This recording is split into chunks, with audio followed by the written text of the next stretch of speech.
জন্ম থেকে মানুষ একা, বুঝবি কবে ওরে বোকা। আপন হওয়ার ভান করে সব, কাছে এসে দেয় যে ধোঁকা। বড় সুন্দর দুটি পদ। এই পদের দ্বারা মানুষের যথেষ্ট জ্ঞান লাভ করতে পারবেন। বাস্তবে যদি আপনি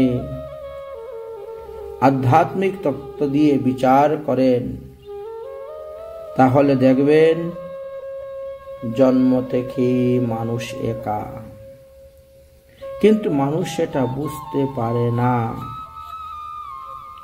যারা আপন হওয়ার ভান করে তোমার কাছে আসলো, তারাই এসে একদিন তোমাকে ধোঁকা দিয়ে চলে যাবে। তাই যখন তুমি জ্ঞান লাভ করেছো, দিব্য জ্ঞান, আধ্যাত্মিক জ্ঞান, ভগবত তত্ত্ব জ্ঞান, তখন তুমি হরিভজন করো, হরিভজন করো, হরিভজন করো। মায়ার সংসারের মানুষকে ভজন করিও না, মায়াতে আসক্তি হইও না, বিষয়তে আসক্তি হইও না।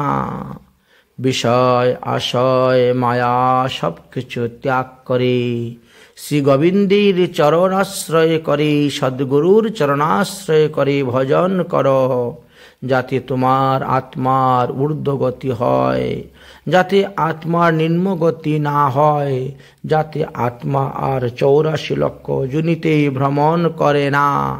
পুনরপি জননম, পুনরপি মরণম, পুনরপি মাতৃজঠরে শয়নম।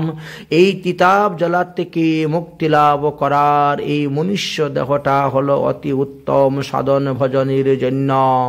এই নরতনু ভজনের মূল। পশু পাখি দেহ পেয়ে তুমি হরিভজন করতে পারবে না। ওরে মানুষ, তুমি হরিভজন করো।